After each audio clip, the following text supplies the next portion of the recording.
So as we move to this ACC situation, and obviously the most recent concrete news that gives us indication of what could transpire in the future is, of course, this 60-40 revenue split that the ACC announced going forward, where 60% of the media rights revenue comes in is going to be distributed based on television popularity, and the other 40% evenly distributed. I ran some numbers, posted some videos, threw those numbers by you and a few other people I respect that thought they were, a fair estimate of how much that's going to change the numbers going forward for the teams in this conference. And then obviously that announcement came also with the buyout changes to teams looking to leave the conference. We know when the end of the contract is. Does all of this spell doom for the ACC, even though they put a Band-Aid on it for now? No, not right now. There's literally no chatter out there that anybody is leaving tomorrow or in the next year or two. There's nothing out there that's indicating that. Because I spoke with Florida State's consultants, so a handful of months ago, I gained permission to speak with the consultants that work with Florida State. Obviously, I cannot say who that is, but I was able to learn about how does the consultant work with a university to determine when do they leave to a new conference, what conference do they join. So there's a whole complex analysis that the consultants will do. They'll figure out, well, is it profitable for that school to move to a specific conference? When should they move based off what's the cost associated with that specific move? So when I was talking to the consultants, and I've spoke with them a handful of times, 2027 is really going to be the earliest that you may hear something. Whether or not an announcement happens before 2027, who knows? But from a movement perspective, you're highly, highly unlikely to see anything before 2027. And it's more likely if a school ever decides to leave that it will be closer to 2030. And as far as appetite for the Southeastern Conference to add a new school, it's not there. They would prefer just to stay where they are. They're very comfortable in their space. They're a regional conference. They don't want to go west. They're not interested in adding just to add. So there has to be an additional value to the conference to add anybody more. They're interested in North Carolina. We know that, but that's pretty much it. There's no real desire of the Southeastern Conference to add anybody else besides North Carolina. And then for the Big Ten, I'm going to show some data here that I have access to. Okay. If I do my share screen correctly here in a second. So this is going to show us where are the Big Ten fans located that watch a Big Ten game every week, every season. And then I'm going to share some information about who are the schools in the ACC that are profitable for the Big Ten Conference. I can't show that data because I'm not allowed to show that data, but I can explain some of the numbers and give you some of the numbers, but I cannot show it publicly. So Florida State, first of all, nothing has really changed with them. They still have a landing spot, and they have ever since this whole lawsuit started. So you may recall a year or 2 years before that lawsuit was fired, Florida State wanted to get paid more. So they went into these spring meetings and other meetings to talk about their value and why they should get paid more. So that's why that whole eruption happened a couple of years ago or so, because it was very difficult for the other ACC schools to hear somebody that they're inside of a meeting with saying that they're worth more than you. We want to get paid more than you.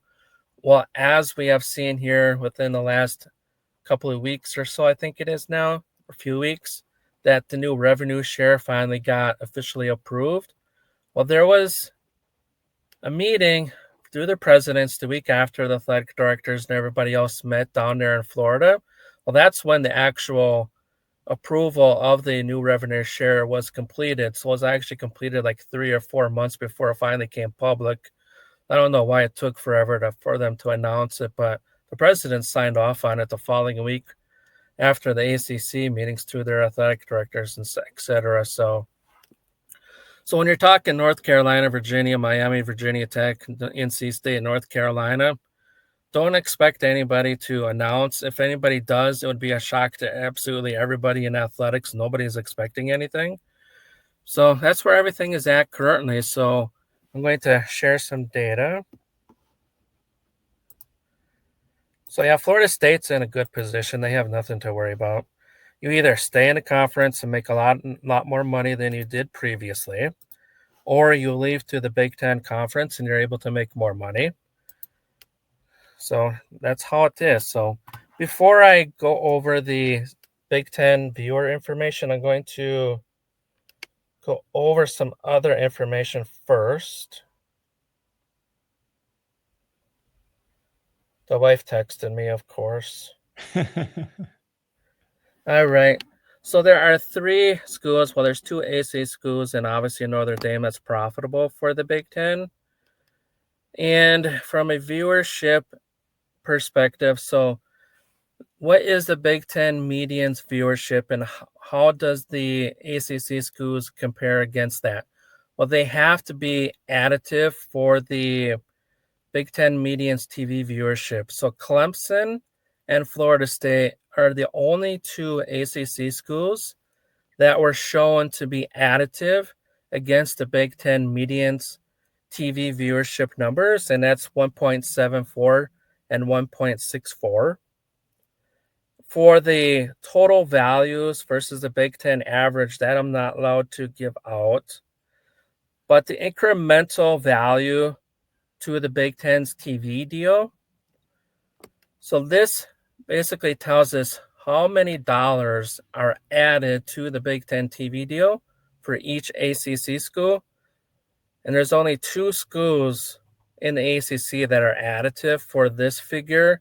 So Clemson would add $18 million to the Big Ten TV deal, and Florida State would add $33 million to the TV deal. Nobody else is additive. So that's how that data transpired. That's what the data is telling us for who can be additive to the Big Ten. It's Clemson and Florida State. That does not mean Clemson and Florida State are going to go to the Big Ten as a pair. It's just that that's what the data is telling us who is profitable. So when you're analyzing who can go to the Big Ten, obviously Florida State's a target. It's a profitable addition. There's a lot of Big Ten viewers, as you can see here, that reside in the state of Florida already without Florida State being a Big Ten school.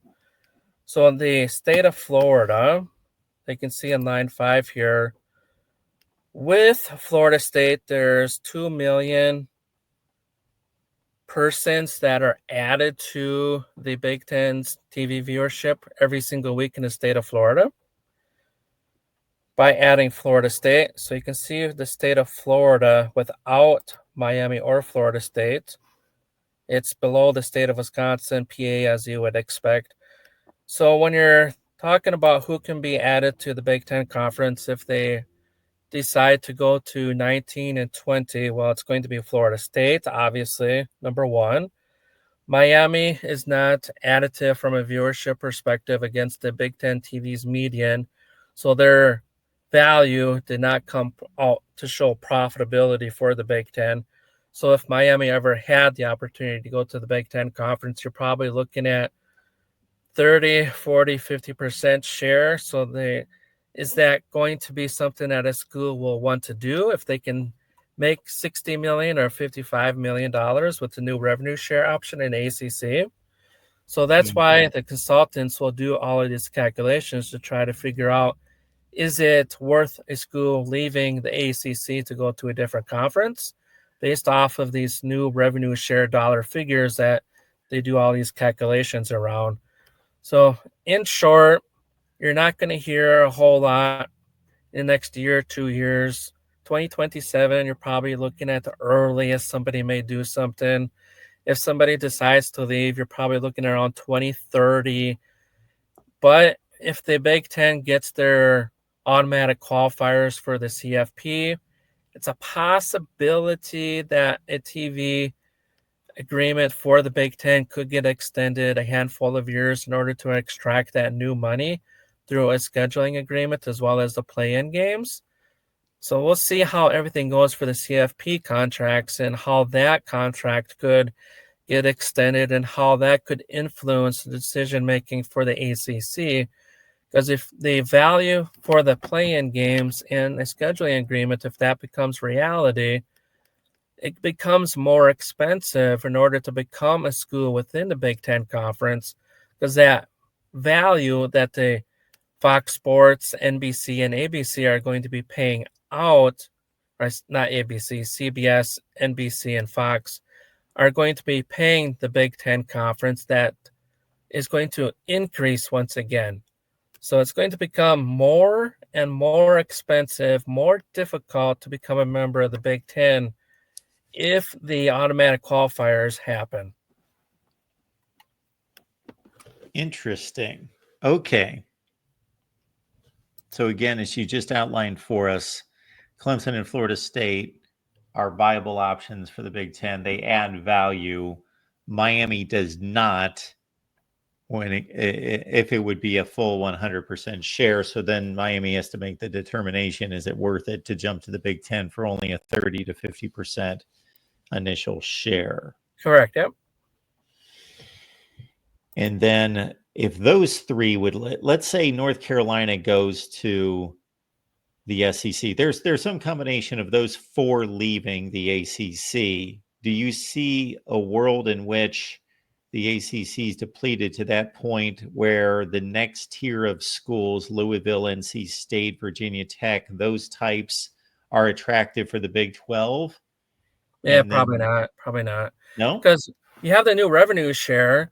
That's not going to go away. That's in place throughout the entire remaining of the contract, because I did get it confirmed that it does go through the remaining of the TV agreement. So that's up through 2036. So it's 2025 now. So then you have 10 years worth of TV value dollars that can get analyzed for your payout. So if Florida State and Clemson leave, as an example, well, Virginia Tech is going to move up the ladder. They're going to get paid more. So they're going to get paid more than what the Big 12 conference will pay out their specific schools. So the Big 12 is, I believe, 35 or 34 million, something around there, that they're projected to pay out this next coming year. Well, they don't have any projections currently going above $50 million. Well, the top school in the ACC, through the new revenue share, is going to get roughly $65 million, $68 million in their payout. So if Florida State or Clemson left, Virginia Tech could become that school that could earn that $50 million, that $55 million, that $60 million. So why leave when you could become the big dog?